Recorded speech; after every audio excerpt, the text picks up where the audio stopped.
할렐루야. 우리 옆에 분들하고 인사 나누겠습니다. 한 주간 잘 보내셨습니까? 앞뒤좌우로도 인사하십시다. 주의 이름으로 사랑합니다. 얼마 전에 제가 운동하러 간 산에 가보니까 도토리가 참 많이 떨어졌더라고요. 우리가 잘 아시는 것처럼 다람쥐는 도토리를 부지런히 모아서 겨울을 나기 위해서 자기만 기어가는 장소에다가 둔다고 합니다. 그래서 자꾸 뭘 모아두고 쌓아두는 사람을 다람쥐 같은 사람이라고 그래요. 그러고 보면 인생도 세 종류의 사람이 있다고 생각해요. 첫 번째로는 모아만 두고 사는 사람, 쌓아두고 사는 사람이 있어요. 다람쥐처럼 뭔가 자기 자신을 위해서 자꾸 모으고 또 벌어들이고 그것들을 어디에단가 쌓아놓는 삶이 있다는 겁니다. 이런 삶을 쌓아놓는 삶이라. 그런데 쌓아놓는 삶이 있는가 반면에 남이 쌓아놓는 것을 빼앗는 삶도 있다는 거예요. 자기가 땀 흘려서 벌지 않고 또 수고해서 벌지 않고 사기친다든지 등친다든지 편법으로 써서 TV에 잠깐 보니까 재미있는 영상을 봤는데, 옛날에 지리산에 반달곰을 이렇게 방생했잖아요. 너무 이렇게 위층에 있는 늑대나 호랑이나 사자나 그런 것이 없어져 버리니까 멧돼지들이 많아져서 이제 반달곰을 풀어놨는데, 반달곰을 방사한 다음에 목에다가 위치 추적기를 달아놓고 어디서 뭐라고 사는가 봤더니 그 중에 한 놈이 다람쥐가 이렇게 부지런히 모아놓은 도토리를 귀신같이 찾아내서 그것만 이렇게 딱딱 받아먹고 사는 곰이 있더라는 거지요. 그렇다고 다람쥐가 반달곰하고 맞서 싸울 수도 없잖아요.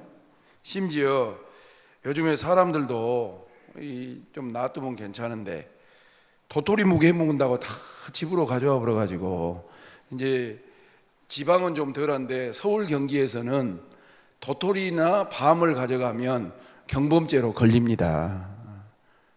전라도 분들이 잘 모르시죠? 저도 한 번은 따왔는데 나중에 기사를 보니까 그거 따가면 걸린다 해서 그냥 놔두고 왔습니다. 그런 분들의 삶을 뭐라고 하냐면 빼앗아 사는 삶이라 그래요. 세 번째로 마지막 나누는 삶이 있어요. 부지런히 이렇게 나누어 주려고 해요. 근데 그런 분들 보면 넉넉한 분들도 계시지만 가진 게 넉넉하지 않아요. 넘치고 남아서 나누는 것이 아니라 나 혼자 쓸 것도 부족하지만 늘 누구와 나누는 삶, 베푸는 삶, 바로 이런 삶이죠. 가만히 보면 제가 목회하면서 느낀 것이 돈이 많고 넉넉하다고 반드시 나누는 것이 절대 아닌 것 같아요.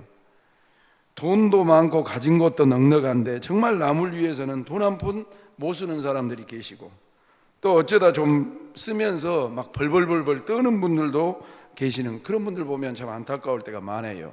반대로 가진 것이 그렇게 넉넉하지 않은데도 누군가와 함께 하려고 해요. 사랑하는 성도 여러분, 어찌됐든지 간에 예수 믿는 사람들은 좋은 사람이어야 될 줄로 믿습니다. 베풀고 사셔야 돼요. 나누고 사시려고 해야 돼요. 밉습디다. 저를 봐보세요. 그냥 저도 목회자들 모임 가잖아요. 그리고 물어봅시다. 소문이 납니까 안 납니까? 나요. 소문이 나요. 이렇게 베풀고 살면요, 이제 우리 교회도 큰 교회잖아요. 그러니까 이제 어디 가면 막 이렇게 내야 욕을 안 얻어먹으니까 내요. 그런데 몇 년 그렇게 살다 보니까요, 목사님은 내는 데도 많고 들어보니까 이쪽 저쪽에서 많이 이게 베푸시다는데 우리가 적은 것은 할게요. 그럼 내가 밥을 사면 그분들이 커피라든지 뭐를 사요. 여러분, 만약에 인쇄가신 분들이 계신다고 생각하십시다. 여러분들은 인생 잘 산다고 도토리가 아니지, 다람쥐처럼 일부에 뱉어도 다람쥐처럼 계속 물어다가 날르고 물어다가 날르고 물어다가 날르고 절대 안 쓰고 숨기고 몰래하고, 그래서 없기도 하지만 쓰는 것이 아까워서 그렇게 살면요 공동체 안에서 왕따 돼요. 왕따 돼요. 큰일 나요. 성도 여러분, 우리 그리스도인들은 어떤 삶을 살아야 됩니까? 물론 부지런히 모으셔요. 모으고 사시기를 주님의 이름으로 축원합니다. 왜 일부 예배 때도 안 하더니 다시요. 모으고 사시기를 예수님의 이름으로 축원합니다. 그럼 맨날 꾸러 다닐랍니까? 옆 사람하고 인사하십시다. 모으고 사십시다. 시작. 모으고 사십시다. 근데 너무 그 스크루지처럼 구두쇠처럼 탁 모아만 놓고 안 쓰면요 요거도 무거워요.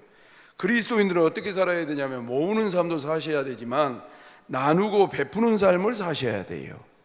옆 사람하고 인사 다시 한번 하십시다. 나누고 베푸는 삶을 삽시다. 시작. 나누고 베푸는 삶을 삽시다. 어제 좋은 분 봤어요. 제가 어제 실은 구역장 권장님들 한 90여 명 100명 가까이가 갔거든요. 담양 행복한교회 제 동기 목사님이 해놨는데 최근에 건축을 했어요. 근데 이제 구역장 권장님들 1년 동안 고생하시고 그래서 바람도 쐬드리고 교회에서 식사도 한 끼니 대접하고 그냥 놀러만 갈 수가 없어서 세미나도 우리 성은이 사모님이 아주 은혜스럽게 내용 좋게 참 잘해 주셨는데, 그래서 이제 우리 교회에서 폐를 안 끼치려고 물도 다 이게 뜨거운 보온통에다가 해가지고 가져가서 커피, 음료수 다 하고 사탕, 감 다 했어요. 그래가지고 준비를 딱 해놨는데 그쪽 교회 목사님한테 전화가 온 거예요. 서울 결혼식이 있어서 출타하셨거든요. 지금 도착해서 준비하고 시작하려는데 뭔 일인가 그랬더니 하시는 말씀이 뭐라냐면 우리 장로님 한 분이 이게 뭘 만드는데 갖다 준대요. 근데 다른 분하고 대화하니라고 알았네. 그리고 끊었어요. 근데 시작하려고 하니까 꽈배기를 수제로 만든 꽈배기를 거의 100개를 갖다가 쏟아놓은 거예요. 할렐루야. 그냥 생각지도 않는 꽈배기가 왔어요. 그런데 식당이 또 이게 12시 반, 나중에 보니까 12시 반에 예약이 한 60명이 우리 말고 있어가지고 밥을 1시 반이나 잡숴야 될 것 같은데 마침 또 줘요. 근데 이제 빵을 이렇게 주셨습니다. 그러고 이제 나눠 드셨잖아요. 그러고 나니까 이게 공짜로 먹으면 감사합니까? 미안합니까? 감사한 사람이 많을 거예요. 공짜는 양재물도 집어 먹으니까. 근데 이제 우리 입장에서는 너무 죄송하잖아요. 일일이 장로님이 빵을 다 만들어, 우리 교회 장로님도 노무교회 장로님이 만들어가지고 했는데, 그래서 내가 아이들 데려온 우리 문성민 집사님이나 배세현 집사님이나 애기들 일부러 돈을 줬어요. 거기 명함이라 거기 가서 좀 갈아주라고. 그리고 또 우리 청년들한테도 커피도 사 먹지만 거기 가서 좀 갈아주라고. 나도 우리 집사람하고 하고 또 누구 우리 교육자님들도 사무실에 못 가신 분들이 줬단 말이죠. 가져다가 준 것보다도 베푸는 거예요. 그래 이제 갔는데 담양 중앙통에가 이렇게 가게가 있어요. 우리 식구들이 도착을 해가지고 주차를 막 했더니 건너편에서 우리 문성민 집사님이 이제 사가지고 가나봐. 목사님, 가게에 주인이 없어요. 장로님이 잠깐 코멘트를 하더라고. 그래가지고 들어가 봤더니 진짜로 빵만 있지, 빵을 쑥 이렇게 박스에도 해놓고 그냥 헌금 개짝, 아니 헌금이 아니지, 뭡니까, 돈통도 그대로 있어요.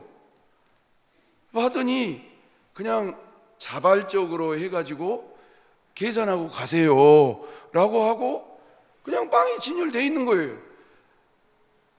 근데 이제 우리 딸한테 집어보라 그랬더니 한 8,000원어치를 집은 것 같아. 근데 이제 8,000원에서 거기서 2,000원을 좀 추접스럽게 갔는데 꼭 도둑질한 것 같더만 눈치가. 그래서 10,000원을 넣어놓고 또 생각해 보니까 우리 교인들이 100개 가까이를 얻어먹었는데 그것만 넣으면 안 될 것 같더란 말이지. 그래서 또 이제 더 이어놓고 왔어요. 참 내가 속으로 뭔 생각했냐면, 내가 너무 사람을 못 믿고 사나 보다. 사람을 못 믿고 사나 보다. 근데 이제 어떻게 안에서 주문이 들어와가지고 빵을 만들어가지고 장로님이 안에 계셨더라고. 그 안에 공장에 목사 왔다 라니까 얼른 나왔는데, 장로님 그냥 갈랍니다. 그랬더니 또 뭘 들려줘. 근데 내가 물어봤어요. 장로님 이렇게 놔두면 안 돌아갑니까? 그랬더니 목사님 정직한 사람이 많아요. 조금 어떨 때는 손해볼 때도 있고, 또 어떤 날은 적게 일어났는데 돈이 더 많이 들어온대. 할렐루야. 참, 옆 사람하고 인사하십시다. 정직하게 삽시다. 시작. 정직하게 삽시다. 이해가 되시면 아멘 좀 해보세요. 그러니까 제가 준 돈만도 빵값 이상 또 이게 더 들이고 온 것 같아요. 어찌됐든지 간에. 근데 나중에 우리 김영풍 집사님 초등학교 친구들란 말이지. 김영풍 집사님한테 내가 얼굴은 그 장로님을 몰랐는데 들어보니까 자기 자식들이 둘인가 있대. 다 키우고 또 이게 고아들을 데려다가 키운대요. 내가 아는 장로님도 이게 자식이 너희 있는데 너희 키우고 또 둘을 데려다가 키운다 하더라고. 내가 생각해 봤어요. 옛날 목회자들이나 옛날 장로님들 참 이런 일 많이 했거든요. 내가 우리 아들도 이제 거의 컸고 우리 딸도 컸는데 갓난이를 하나 데려다 키워가지고 진짜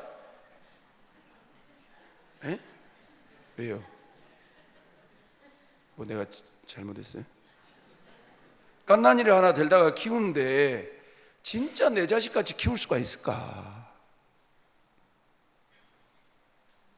목욕시키고 또 키우면서 사랑한다라고 뽀뽀해주고 또 그럴 때는 괜찮아. 이뻐할 때는. 근데 가가 교회 와서 막 엉뚱한 짓 하고 있고 말 안 듣고 막 곁길 가고 그러면 그런 것까지 내가 품어줄 수 있을까? 생각해 보니까 녹록하지 않은 것 같아요. 여러분, 나누고 베푸는 삶을 살자라고 이야기하기는 쉬운데 바로 이런 삶이 주님이 원하시는 우리에게 살라고 명령하신 삶인데 그것을 내 삶에 실천해 보려고 하고 우리 사회에 적용해 보려고 하면 참 어려운 것이 사실인 것 같습니다. 그런 예수님의 가르침 따라 사도 바울도 그런 삶을 사셨습니다. 그리고 유언을 남겼어요. 사도 바울의 유언은 무엇이었냐면 오늘 사도행전 20장 말씀인데요. 사도행전 20장에는 사도 바울께서 1차, 2차, 3차 전도 여행을 하셨는데 복음을 전하기 위해서 여행을 하셨는데 3차 전도 여행했던 내용이 기록되어 있습니다.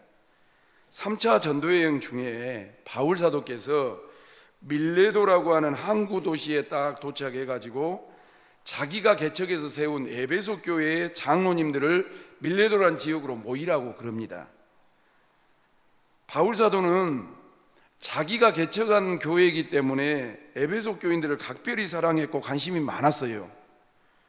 그리고 에베소 교회를 이끌고 있는 지도자인 장로님들, 그때하고 지금하고 장로의 개념이 좀 다릅니다. 지금은 7위 장로님을 이야기하지만 성경이 기록될 당시 바울이 모셔온 장로님들은 목회자들을 이야기한 거예요. 교회를 받들어서 교회를 섬기고 있는 그분들을 불러서 특별히 그들에게 당부를 해요. 뭐라고 당부를 하냐면 자신이 복음을 위해서 당한 고난과 핍박, 흘린 눈물을 기억해라. 복음 증거하기 위해서, 교회 세우기 위해서 성도들 한 사람 한 사람 양육한 것이 엄청난 투자와 어려움이 있다는 것을 기억하고 눈물을 기억해라. 그리고 이제 내가 전도여행을 마치고 다시 모교회가 있는 예루살렘으로 가는데 그곳에서 예루살렘도 예수 안 믿는 사람들이 있기 때문에 유대인들에게 복음을 증거하면 어떤 일을 당할지 모른다 라고 이야기하면서 성령께서 자신에게 바울 사도에게 말씀해 주시기를 예루살렘에서 올라가면 결박과 환난이 나를 기다린다고 했다. 하나님 앞에 기도해 보니까 에베소를 떠나서 예루살렘에 올라가면 성령께서 나에게 환난과 결박이 나에게 있다고 그런다. 그곳에서 복음을 전하다가 완악한 유대인들에게 어떤 일을 당할지 모르지만 너희들은 꼭 내가 말한 이 말을 유언적으로 생각하고 명심했으면 좋겠다라고 권면을 해요. 그 내용이 유명한 24절 말씀이에요. 다 같이 봐보십시다. 사도행전 20장 24절 시작. 다시 읽겠습니다. 시작. 내가 달려갈 길과 주 예수께 받은 사명 마치려 하면은 나의 생명조차 조금도 귀한 것으로 여기지 아니하노라. 여기 내가 달려갈 길과, 그러니까 목회자로서 복음 전도자로서 복음을 전하고 교회를 세우고 성도들을 섬기는 그 일을 말하는 거죠. 인생을 말하는 거죠. 그것이 무엇이라고 하냐면, 따라합시다. 주 예수께, 크게 하십시다. 주 예수께 받은 뭐라고요? 사명이라고. 여기 앞에 세워진 목사는 여러분들의 손으로 뽑았지만 누가 세워준가요? 주님이 세워주신 일꾼이에요. 사명자예요. 우리 교회에서 장로님들을 세우고 권사님들을 세우고 부목사님들을 세우고 집사님들을 세우고 구역장, 원장, 교사, 성가들을 세운 것은, 따라합시다, 주 예수께 받은 사명이라 이 말이에요. 이해가 되시면 아멘 하십시다. 우리끼리 뭐 사람 긁어 모아가지고 교회 한데 우리 교회 와보세요, 예수 믿고 삽시다, 아이고 예수 믿으면 복 받아요, 그렇게 시작할 수 있겠지요. 그렇게 모아가지고 아이고 그래도 목사가 있어야지, 앞에서 지도자가 있어야지, 한 사람 세운 것, 그러면 좀 말 잘한 사람 뽑읍시다, 그래가지고 세우는 사람이 아니라 주 예수님께서 이 교회를 위해서 보내준 사람이라 이 말이에요. 목사는 뽑아놨는데 아이고 그래도 목사만 해먹으면 돼, 평신도들 중에서도 누구 한 사람 있어야지, 그래가지고 뽑은 사람이 장로가 아니라 주 예수님이 교회를 위해서 세워주신 일꾼인 줄로 믿으시기를 주님의 이름으로 축원합니다. 신앙이 있어야 교회를 잘 섬기는 거예요. 신앙이라는 것은 믿는 도리를 말하는 거예요. 하나님이 우리 교회를 세우셨다라는 믿음을 가지라라고 말씀하고 있습니다. 그러면서 곧 하나님의 은혜의 복음을 증거하는 일을 마치려 하면은, 주의 복음을 증거하고 삶으로 보여드리는 일을 하는 것은 나의 생명조차 조금도 귀한 것으로 여기지 않, 자기 생명까지라도 주의 사명을 위해서는 아끼지 아니하고 내어주겠다라고 유언적으로 말씀하고 있어요. 주 예수께 받은 사명, 복음 증거하는 것을 위해서, 생명 구원을 위해서 나의 생명조차도 조금 것도 귀한 것으로 여기지 않겠다. 이 고백이 우리 중앙장로교회 부족한 종과 여러분들의 고백이 될 수 있기를 주님의 이름으로 축원합니다. 28절 말씀을 보실랍니까? 그 다음에 뭐라고 유언을 남긴가 보세요. 누구는, 다시 읽으세요. 누구는, 여러분은. 지금 에베소 교회의 장로님들 뿐만 아니라, 장로님들은 교인들의 대표니까 쭉 교인들 전체를 이야기하면서 여러분들은 자기를 위하여, 신앙생활은 누구를 위해서 하냐면 자기를 위해서 해요. 또는 온 양떼를 위하여 삼가라란 뜻은 조심스럽게 가려 행동해라, 그런 뜻이에요. 자신을 위해서도, 성도들 전체를 위해서도 조심스럽게 가려서 행동해라. 목사는 목사답게 하고 장로는 장로답게 하고 성도는 성도답게 하는 것이 맞다. 왜 그러느냐? 성령이, 같이 볼까요? 시작. 성령이 그들 가운데 여러분을 감독자로 삼고 하나님이 자기 피로 사신 교회를 뭐하게? 보살피게 하시느니라. 성령님께서 온 회중 가운데 여러분들을 감독자로 특별히 뽑아서 세우시고, 세워서 뭐 하느냐? 하나님께서 자기의 피로 사신 온 교회를 뭐하게? 보살피게 하려고. 보살핀다는 뜻이 뭔 뜻인 줄 아십니까? 일부 예배를 드리는데 우리 사무 행정전사님이신 윤지영 전사님이 아들이 둘이가 있어요. 아들이 둘이가 있는데 꼭 우리 영주 큰 것처럼 이게 부자배예요. 교회를 너무 막 지금 엄마는 교회 온 지 며칠 돼도 안 하는데 막 눈치를 보느라고 막 조심조심 하는데 애기들은 그러고 들어와요. 아까 일부 예배도 들어오는데 엄마는 저기 앉아있는데 지금 엄마를 못 잡았으니까 막 둘이 손잡고 형님하고 나가버려요. 그래서 내가 일부 예배 드리기 전에 뭘 하냐면, 제가 조심해서 그러는데요, 걱정이 돼서 그러는데요, 우리 윤지영 전사님 두 아이들 좀 챙겨주시죠. 왜? 둘이 형님하고 나가가지고 나갔다가 어디로 가보면 어쩔 거예요. 예배 드린다고 드린디. 그러니까 그냥 엄마가 막 눈치를 보냐고 벌벌벌 하는 거예요. 목사님 눈치도 보지, 부목사님들 눈치도 보지, 교인들 눈치도 보지. 여러분 지금 뭔 이야기하고 있는 줄 아십니까? 교회를 보살피게 하기 위해서 우리를 세웠어요. 우리 권사님들이나 또 우리 성도님들 애기들 보느라고 고생하던데, 여러분 그 갓난아이 하나 보살피기 위해서 얼마나 신경을 많이 씁니까? 이 노사도의 유언과 같은 말씀은 오늘 저를 비롯한 목양의 사명을 받은 교회의 지도자들이 참으로 숙연하게 만드는 말씀이라고 생각합니다. 32절 말씀 다 같이 보십시다. 32절 자, 같이 봐요. 시작. 지금 내가 여러분을 주와 및 그의 은혜의 말씀에, 주님과 그 은혜의 말씀에 여러분들과 성도들을 부탁하노니, 그 말씀이 여러분을 어떻게? enough, 충분히 든든히 세우사 거룩하게 하심을 입은 모든 자 가운데 기업이 되게끔 하실 겁니다. 성도 여러분, 초신자 오늘 새 가족들도 오셨고, 또 평상시에는 예배 못 드리다가 무결석 주일이라고 오신 분들도 계시는데, 신앙생활은 누가 하셔야 되냐면 하나님의 말씀 위에 세워져야 될 줄로 믿습니다. 물론 전도는 사람이 해요. 또 하나님이 특별하게 하시는 방법이지. 근데 그냥 1년 돼도 그 사람밖에 몰라, 10년 돼도 그 사람밖에 몰라, 사람 속에 푹 들어가가지고 그 사람이 하자라면 하고, 그 사람이 안 한다라면 안 하고, 그 사람이 좋다라면 좋은 것이고, 그 사람이 나쁘다라면, 초신자 때는 그럴 수 있어요. 그러나 예수 믿고 거듭나서 주님을 사랑하고 또 성령의 역사와 하나님의 말씀을 믿는 사람들은 점점 누구 뜻대로 살아야 되냐면 하나님의 말씀대로 신앙생활을 해야 될 줄로 믿습니다. 말씀이 우리를 든든히 세우는 거예요. 그런데 교인들이 성경을 잘 안 봐요. 성경을 안 봐요. 이 성경 66권이 하나님의 말씀이고 하나님의 살아계심을 알 수 있는 길인데 성경 안 봐요. 그냥 관록으로 와요. 습관으로 와요. 아이고, 목사님 뭔 뜻인지 몰라요. 그런데 말입니다. 그리고 조금 지력이 있는 분들은 인터넷 아무 데나 들어가서 CTS 듣고 CBS 듣고 극동방송 듣고, 그럼 듣지 말란 소리가 아니에요. 보세요. 우리가 이번에 총회를 했어요. 10월 달에 총회를 했는데, 우리 대한예수장로회 합동교단만 해도 만 몇천 교회, 13,000교회 정도 돼요. 그 13,000교회 중에 다 이렇게 소그룹으로 노예라는 것을 만들어놨어요. 노예라는 것을 만들어놔서 노예 안에 적을 때는 80명, 많은 데는 우리 노예 같은 거 한 300교회 가까이 된다고요. 목사님들만 해도 300명이 넘어요. 그런데 그 중에 총대로 뽑힌다고요. 그러니까 그 큰 덩어리 중에서도 유력한 목사님들을 총대로 뽑은데 1,000몇백 명인가 1,200명 정도가 왔어요.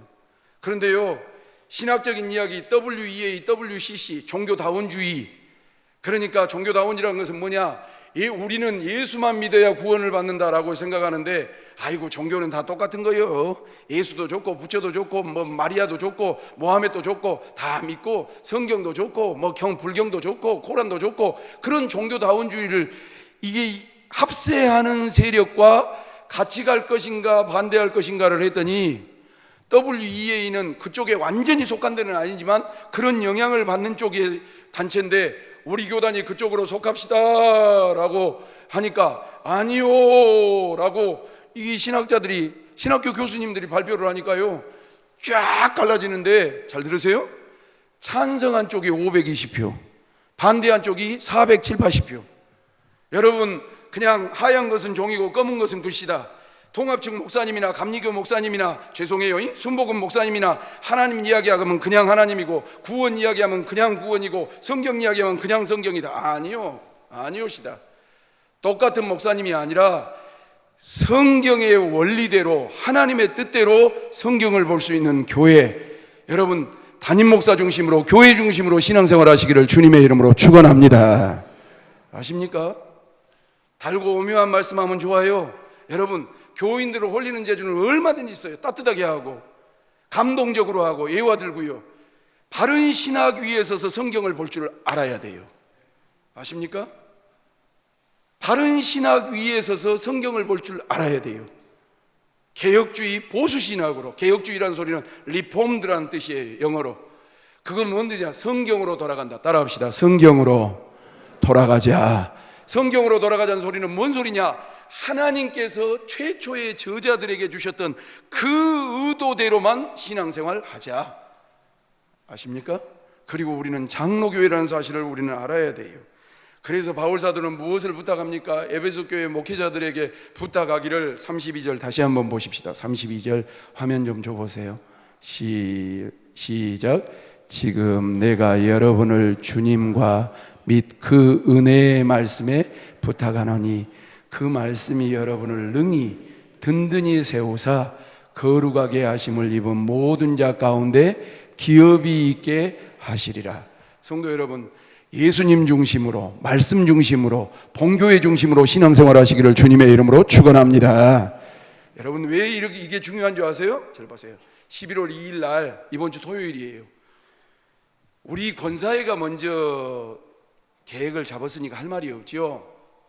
그런데 권사회가 천사대교 신앙 그쪽으로 야유회를 간다고 이야기를 들었어요.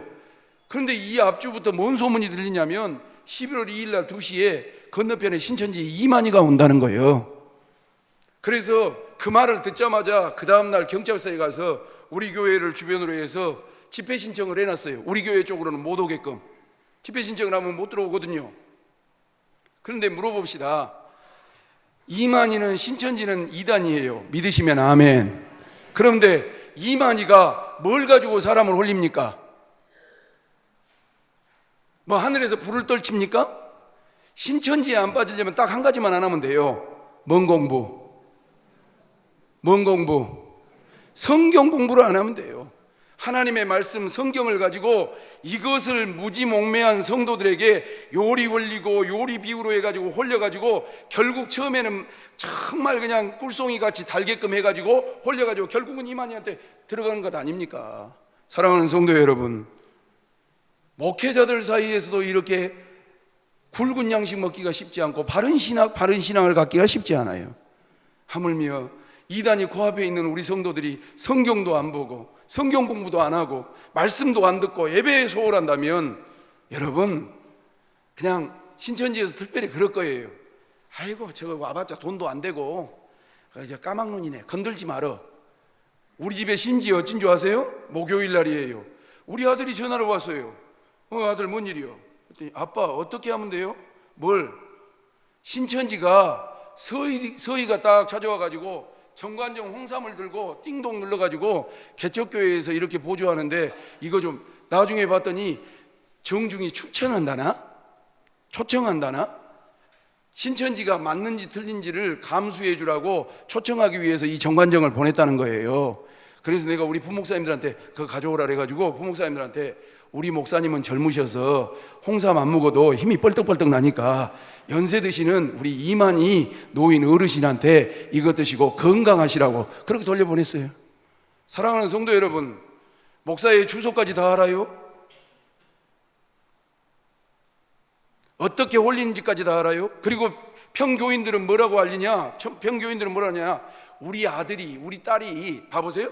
우리 아들과 딸이, 자기 집 딸이 거짓말로 신천지에 빠졌는데 여러분들이 좀 들어보고 어떻게 하면 나를 우리 아들이 빼낼 수 있겠는가 좀 도움을 주라고 그렇게 요청하는 식으로 해가지고 여러분 들어가게 하는 거예요. 뭘로? 성경으로. 제발 부탁인데 아무 말씀이나 덥석덥석 묻고 큐티 한답시고 뭐 성경 공부한답시고 어디 뭐 누가 부흥집회 한답시고 그러지 마시고 본교회 중심으로 본교회에서 말씀 사랑하고 말씀 듣고 성경 공부하고 정말로 하나님의 말씀을 탐익하셔서 건강한 신앙생활 하시기를 주님의 이름으로 축원합니다. 이 바울의 마지막 당부는 오늘날 한국 교회 목회자와 교회 지도자들이 귀담아 들어야 됩니다. 자꾸 하나님의 말씀이 아닌 다른 것 위에 인간적이고 세속적인 가치관으로 교회를 세우려고 그래요. 그리고 자기가 본 것이 맞은다고 생각해. 그러면 아무나 신학하면 되지. 안 그렇습니까? 아무나 목사자 부르쳐주면 되죠. 그러니까 우리 장로님들도 그러더만, 아이 그 사람 나하고 신앙생활한 지 얼마 안 됐는데, 저 봐보세요. 그 사람 나하고 신앙생활 했는데 아이 한 2년 갔다가 목사 됐다고 목사자 붙였고 왔습니다. 다 나이롱으로 배워가지고 한국교회가 이 모양이 되는 거예요. 미안한 말이지만 신학을 하는데 내가 지금 계산해 보니까 20년 가까이를 공부를 했어요.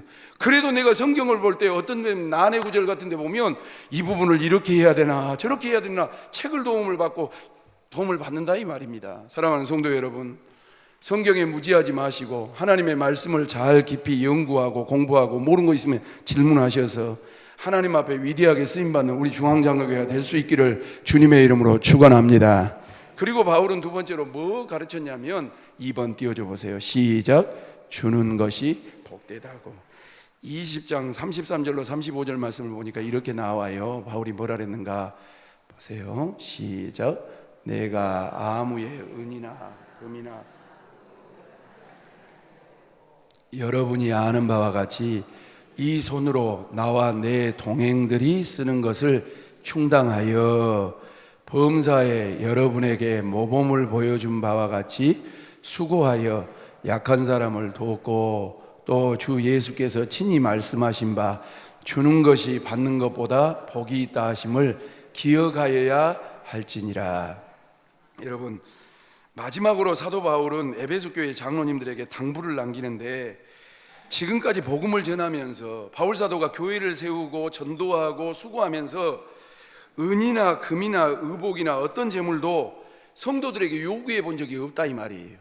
그러니까 바울은 어떻게 복음을 전했냐면 에베소에서 자기가 천막 깁는 일을 했어요.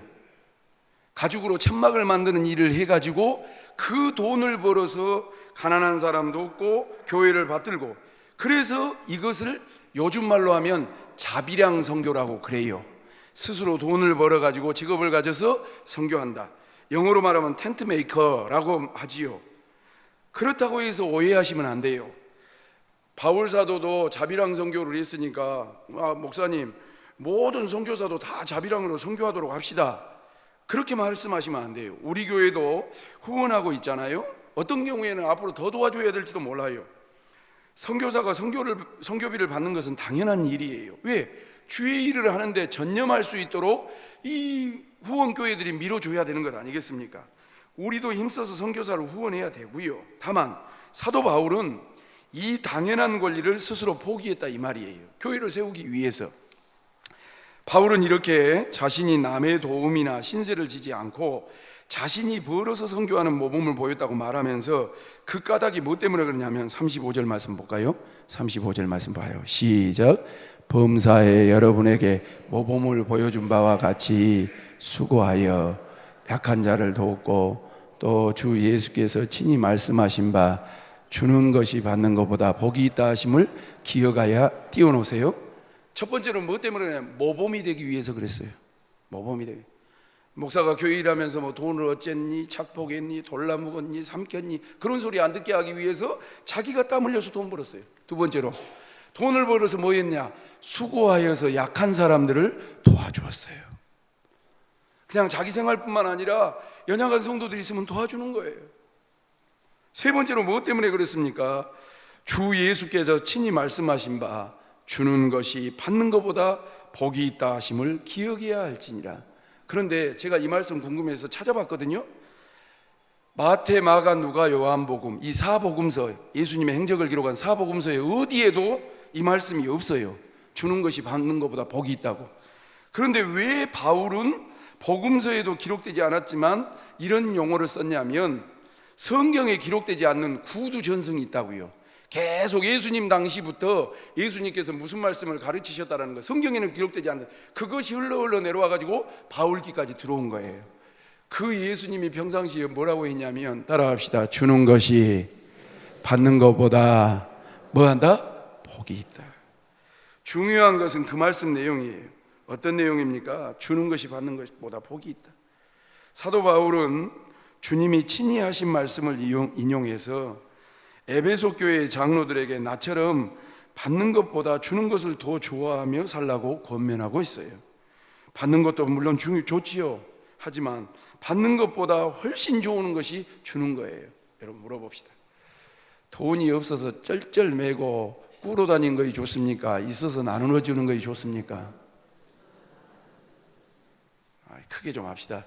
가난해서 꾸러 다니는 것이 좋습니까? 부에서 베풀고 사는 것이 좋습니까? 여러분 따라한 사람만 그런 복이 크게 임하시기를 주님의 이름으로 축원합니다. 따라합시다. 주여. 크게 합시다. 주여 나에게 복을 주사 베풀고 나누게 하여 주시옵소서. 동의하시면 아멘 하십시다. 내가 말은 안 하지만 우리 지역 교회에 나 최근 들었어요. 어떤 목사님 나를 보자는 거예요. 예. 또 가까운 데서 이렇게 살면 좀 조심하잖아요. 우리 교회 때문에 누가 되고 그 교회 때문에 우리가 누가 될까 봐.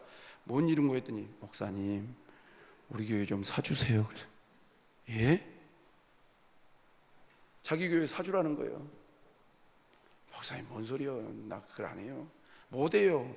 아니 목사님이 하시지 왜 그 교회를 발랄해요? 안 돼요, 안 돼요, 안 돼요. 목사님 사주세요. 내가 목사님이 약속을 하면 뭔 말을 한대? 아니 약속이 뭐가 안 들래요. 사랑하는 성도 여러분, 교회가 어려워져서 그런 이야기 하면 얼마나 천갈래 만갈래 찢어지겠어요.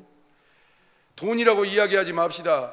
나는 우리 주일학교가 정말 부흥하기를 원합니다. 동의하시면 아멘 하십시다. 정말 우리 주일학교 여름 성기하고 잘 해주고요, 그 선생님들이, 그 교사들이 저 시골 교회에 가서 주일학교 몇 명, 2명, 3명 있는 교회 한 5교회나 모여가지고 한 교회 정해서 그 교회에 성경학교 할 선생님들이 없으면 그분들 섬겨줬으면 좋겠어요. 이해가 되시면 아멘. 정말이에요.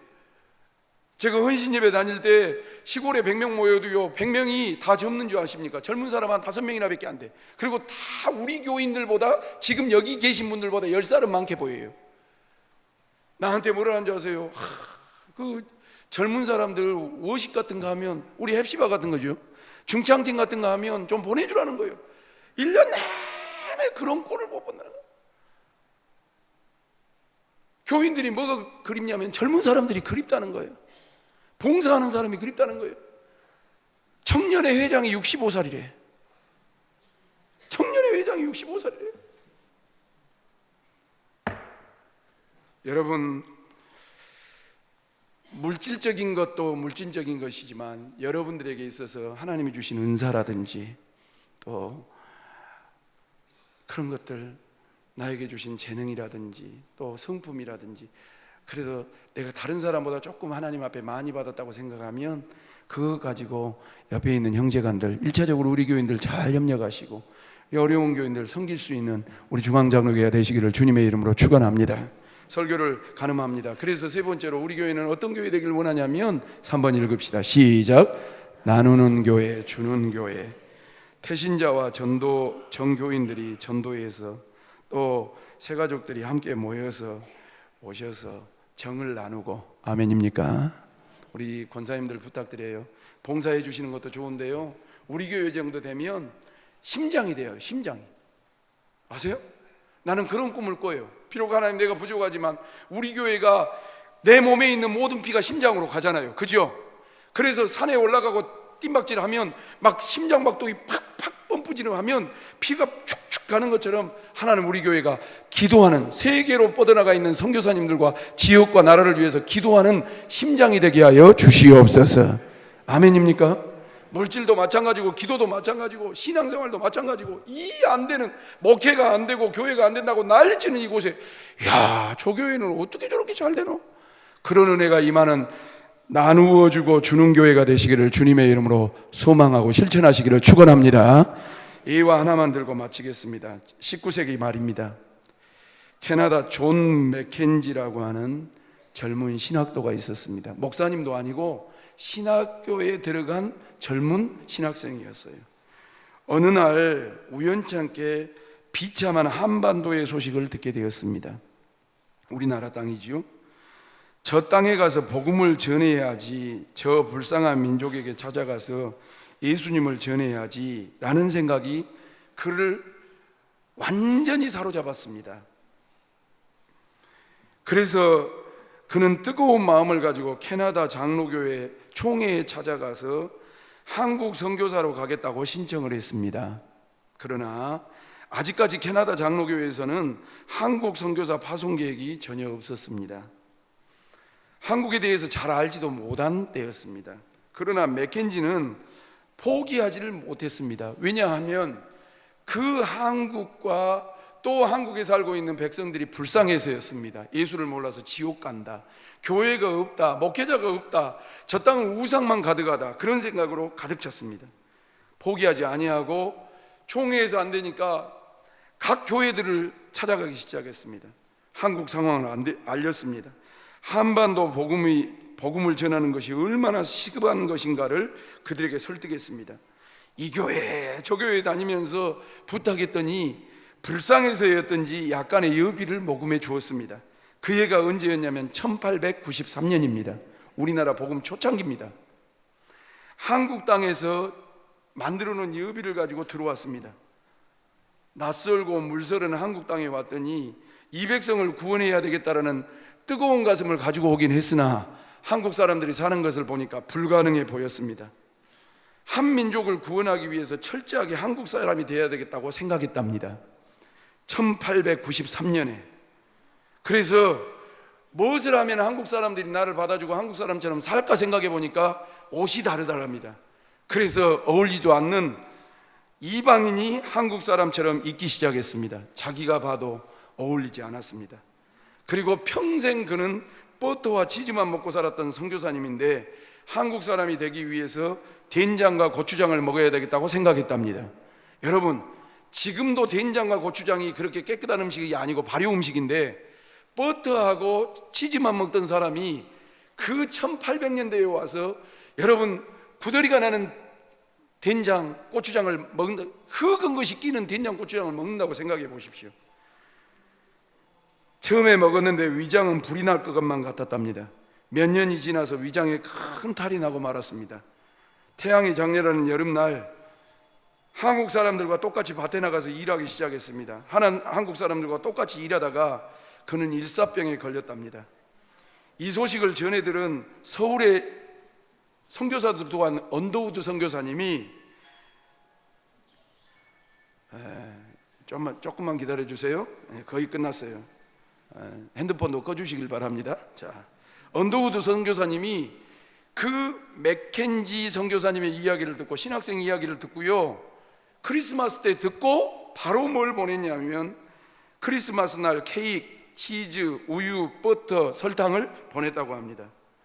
그것을 보는 순간 이 젊은 맥켄지가 통곡을 했대요. 왜 통곡을 했냐? 고향에 계시는 부모님이 그리웠습니다. 그리고 버터와 치즈와 설탕과 케이크를 보고 캐나다로 돌아가고 싶은 생각이 확 올라오는데 그걸 참지를 못하겠더랍니다.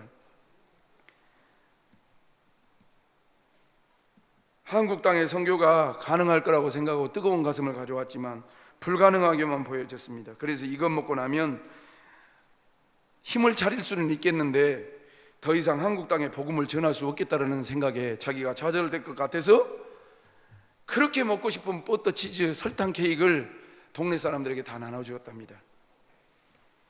그리고 그날은 더 많은 된장과 고추장을 먹었다고 합니다. 일사병으로 고열이 하늘을 찔렀고 정신착란증으로 시달려야 했답니다. 외로움과 고독에 시달리다가 이름 없이 황해도 솔레마을에서 죽었습니다. 이 소식이 캐나다 장로교회 총회에 보고가 되었습니다.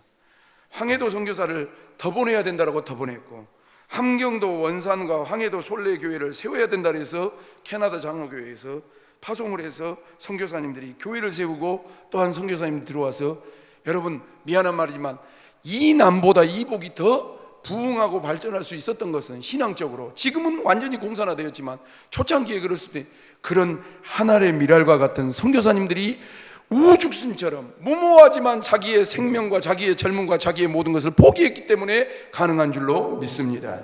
사랑하는 성도 여러분, 우리는 어떻게 지금 이 자리에 있습니까? 우리 조국 대한민국이 처음부터 뭐 에너지 자원이 많고 뭐 출중하고 그래서 그렇습니까? 그렇지 않습니다. 우리 교회는요, 우리 교회도 처음 개척하셨던 문원식 목사님이 내가 알기로는 늦게 신학을 시작을 했습니다. 이제 졸업을 해야 될 때가 있고 될 때가 가까이 오고 교회를 해야 되는데 어떻게 할까 고민하고 있는 중에, 그리고 이쪽 저쪽으로 찾고 있는 중에 지금은 시끄러워졌습니다만 광주중앙교회 청년부 담당하시는 공호영 목사님께서 문원식 목사님 그렇게 목회지를 찾는다는 이야기를 듣고, 목사님, 전도사님, 우리 교회에서 청년부에서 몇 년 도와줄 테니까 한번 열심히 해보라고. 그래서 얻어가지고 시작한 교회가 우리 교회인데 하나님이 복을 주셔서 우리를 파송해 준 교회만큼 커지게 된 은혜를 덧입혀 주신 줄로 믿습니다. 아십니까? 처음 출발이 무엇이었는데요? 사랑하고 섬기고 베풀고 나눈 것 때문에 가능했습니다. 그런데 우리는 도와주려고 하지 않았다면 큰 문제입니다. 정신 바짝 차리고, 이 모든 것은 하나님의 은혜로 주신 하나님의 축복인 줄로 믿습니다. 물론 성도님들이 많이 고생하셨습니다. 우리 원로 목사님도 22년 동안 수고를 많이 하셨고, 또 교인들도 그 밑거름이 되어서 그 뜻 쫓아가니라고 어마어마하게 고생한 거 압니다. 그 상급은 어디 가서 받으면 되냐면 주님 앞에 갔을 때 칭찬으로 받으면 될 줄로 믿습니다. 앞으로도 마찬가지입니다. 누군가는 죽고 거름이 되고 미랄이 되어야만이 교회가 소망이 있습니다. 결론은 맺지요. 다람쥐처럼 챙기기만 해보십시오. 좋은 소리 못 듣습니다. 되려 너무 것 막 뺏어가 오려고 해보십시오.